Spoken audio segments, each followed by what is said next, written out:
Pour moi, pour moi on est dans un processus historique, mon cher Fabrice, qui a connu plusieurs séquences. On a, on a eu la séquence qui a précédé l'arrivée au pouvoir du président Gbagbo.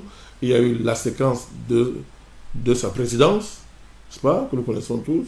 Il y a eu la séquence de la section criminelle, diabolique de M. Ouattara au pouvoir. Il y a eu la séquence de la Cour pénale internationale avec les conséquences à Côte d'Ivoire. Et on est dans cette séquence ici, depuis que le président Gbagbo est revenu en Côte d'Ivoire. Donc, il a été innocenté à la CPI. Personne ne veut, on refuse d'en tirer toutes les conséquences. Alors on me dira que lui-même n'a pas tiré toutes les conséquences, mais ce n'est pas de ça qu'il s'agit.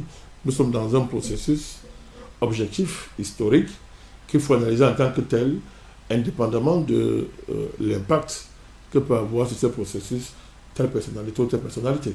Je ne dis pas que les personnalités ne sont pas importantes, mais il faut savoir garder raison à un moment donné, faire la part entre les éléments objectifs d'un processus et les éléments subjectifs.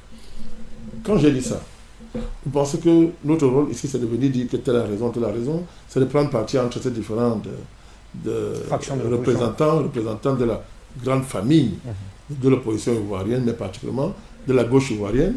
Non, non Fabrice, parce que je vous dis, vous savez, dans les conditions actuelles qui prévalent en Côte d'Ivoire, c'est très difficile. Vous connaissez qui est M. Ouattara?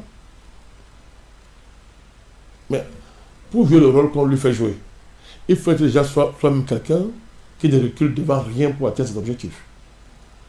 Il faut être quelqu'un, il faut être un mercenaire sans état d'âme, il faut être un tueur. M. Ouattara ne fait pas de cadeau. C'est très dur en Côte d'Ivoire. C'est dur au niveau de la population, très difficile. C'est dur au niveau des acteurs politiques les plus sincères qui veulent changer les choses. C'est difficile. Donc il faut tenir compte de ça et ne pas accorder beaucoup d'importance à ce qui pour moi paraît être des éléments secondaires. L'important, c'est qu'on continue à donner aux Ivoiriens des repères, des moyens d'analyse de la situation qui soient fidèles à la réalité historique, mais qui entretiennent l'espoir. Parce que l'espoir fait vivre. Dans une situation comme ça, les peuples ont besoin d'espoir, ont besoin d'espérance. Et moi, ce n'est pas une espérance béate, Fabrice. Ce n'est pas de l'espoir utopiste ou illusoire.